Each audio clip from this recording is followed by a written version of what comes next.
So now, like mutual aid is kind of you're hearing that more and more in the ethers, maybe than ever before, at least Hmm. in recent history.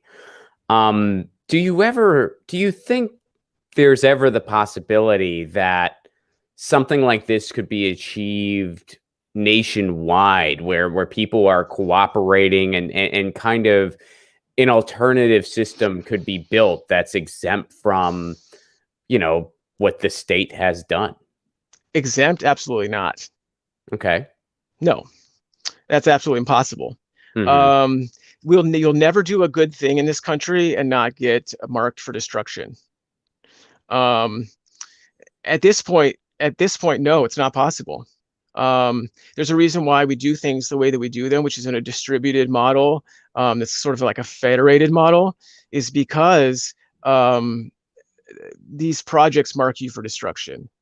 Unfortunately, as soon as you deviate from the democratic Republican notions of civic duty, so essentially, once you start moving into mutual aid and mass work and away from the nonprofit model of existence, away from channeling everything and all your money and energy towards reproducing the system, you are marked for destruction, unfortunately.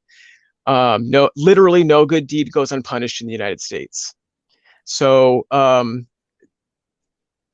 we don't break windows. We don't do anything like that. We're not, you know what I mean? We've been not in the streets for a long time, as far as like marches and stuff and like that is concerned. We don't go anywhere near the uprisings. We haven't for a long, long time. We've been in the back line for a long time, just doing support, and we still get heavily policed. The police have forced their way into our programs physically before. The police have tried to do controlled buys for drugs on us in public before, during programs, while we're serving food. Really? Yeah, yeah, yeah. The police have gone to our liberal supporters and our left liberal supporters to their homes and spread lies and propaganda about us to try and cut us off from our support. It's called counterinsurgency, Hmm. and they view us as the enemy. As soon as you begin to work for yourself and not for the system, you are marked as the enemy. And it Sure. doesn't matter what you call yourself. It doesn't matter. There's a story I tell from back in the day, um, about a union organizer, and he uh, was an organizer for the CIO before it became the AFL-CIO. His name was Walter Ruther, Okay. and he was the head of the CIO. And at the time, the CIO was led by red communists. And the government urged him and urged him and urged him to purge the communists from the CIO. And he refused to do so because he stood in solidarity with the working class people. And eventually, they shot at him through his living room window, and they shot him in the jaw while his family was home through his living room window. And then he went on to purge 11 million communists from the rolls of the unions and effectively destroyed the labor unions in the US. And we're living with the ramifications of Walter Reuther's decision to this day. Later on, the AFL CIO would merge and become one thing. And now we call them the AFL CIA for their support of overseas regime change operations. And they became an apparatus of the state. And this is part of why labor suffers. And so he was not a red. He was not a red communist. He was a liberal. He was a liberal who believed in the rights of working class people as stated by the American system. And they shot him through his window. And then check it out. Afterwards, they killed him in a plane crash on purpose. They rigged his plane to crash, and he died that way after he purged 11 million Reds from the CIO list. All the people that are driving the American Union movement forward, he purged all those 11 million people, and they still killed him. And they will, and then another international one is Allende. Allende was not a red communist. He was elected. He was a social democrat. He was not a Marxist. He was a peaceful, loving guy who was democratically elected, and they killed his ass. And they will kill you if you are successful and effective. And that's the danger of this work. And that's why so many people um, uh, are incentivized to simply go about their business and keep plugging the voter rolls and keep running the usual hamster wheel. It's dangerous out here. Once again, it doesn't matter. You don't have to call yourself a communist. If you make an effective alternative to the liberal, to the neoliberal system, they will destroy you.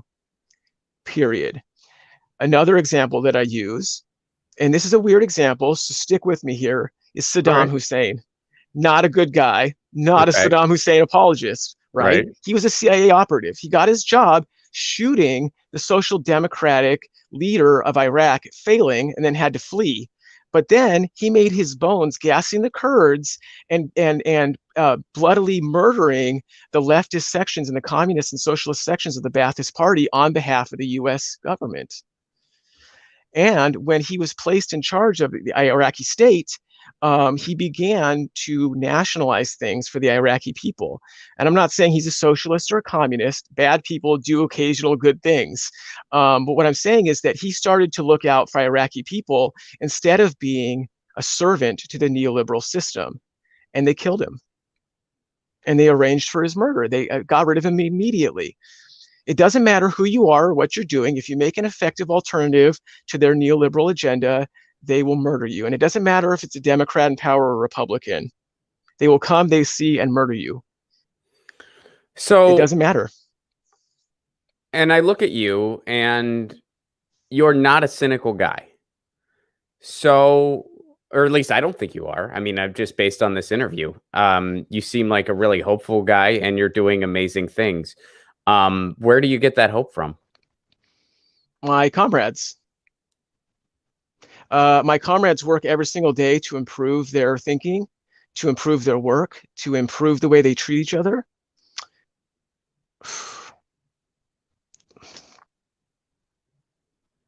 One second. All right.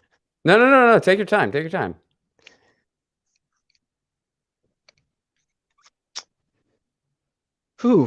I'm surrounded by some of the most powerful, motivated people. That's how I stay positive. I see 21-year-olds actively engaged with revolutionary texts, going out in the streets, serving the community unceasingly, unquestioningly, giving their entire lives to what we do. They unreservedly join their communities in their struggles and in their celebrations. I couldn't, even though I know that I'm doomed for destruction, I know that one day I will be arrested or destroyed. That's a fact. I rest assured knowing that I'm immortal. Because there's 100 little kids from 19 to 21 that have learned everything they can from me. I can't be destroyed at this point. You'd have to wring me out of my entire community at this point. You'd have to come in with the National Guard and literally arrest everybody and wring me out of their minds and hearts. They've learned the methodology. They've learned the principles. They've learned to fight with passion and integrity and principle. And if I left today, if I decided to leave my formation today and leave all these kids to their good work, they would be fine without me. That's why I don't worry. Because I've spent months and months and months and years training a new generation of fighters to do what I do way better than I do it, and they're already doing it better than me every single day. Every single day of my life, I watch these young people get stronger and more powerful and more certain and believe in themselves more and believe in each other more, and they have a stronger sense of shared dignity among themselves than we did when we started already. I'm 38. You know, they're already more powerful than we are now after 20 years of struggle. And I can't help but be hopeful. I know, we know what's in store for us. And that's neither here nor there. We're redundant now. What we do has been taught. And it's beautiful. We've made an impact that can't be taken away. Even if you take us away, you can put me in solitary for the rest of my life. And the work that I've done will not be diminished one bit, not one single solitary ounce. I've already taught people everything I have to teach. And so is my chairwoman. We've taught everything that there is to teach people. Now I'm preaching you folks, and that's gravy on top. But the victory for me has already been won. My victories have already been harvested, and so I'm old and redundant, and I'll happily go to my cell or to my grave knowing my job is done. So that's how I stay positive, because I see the world changing in front of me actively. How could you be cynical? How could you be? And so, though I know my end is bad, and I know most of our leadership will end badly, it's that we don't that's not ever in our thoughts, because we're secure in our work. The work that we do is good, and it's secure, and you can't undo it. Until the material conditions that create people like us are solved, there'll always be someone like me out here looking to solve the problems. And so all I have to do is continue to find those people and continue to give them direction and guidance. And today it's 100, and tomorrow it'll be 200, and the next day it'll be 500, and then there'll be 1,000 21-year-olds out here ready to bump heads. And every single one of those will be educated, and they'll be principled, and they'll be serving the people every day, whether they're in the streets fighting, or they're with their families in the neighborhood, or they're just doing something to get by. Those people will be in their communities using their extra time to move this political movement forward. And there's nothing anyone can do to take that away at this point. There's not a military that can defeat that. There's not a police force that can arrest that. It's not destroyable. The people's movement is undefeatable, period. That's a hell of an answer. Thank you. You bet. Get your news on with Ron. Don't you want to know what's going on? We're getting our news on today. Get your news on with Ron. Don't you want to know what's going on? We're getting our news on today. You can tweet me an article at Ron Placone. We'll go through it together and make it our own. Get your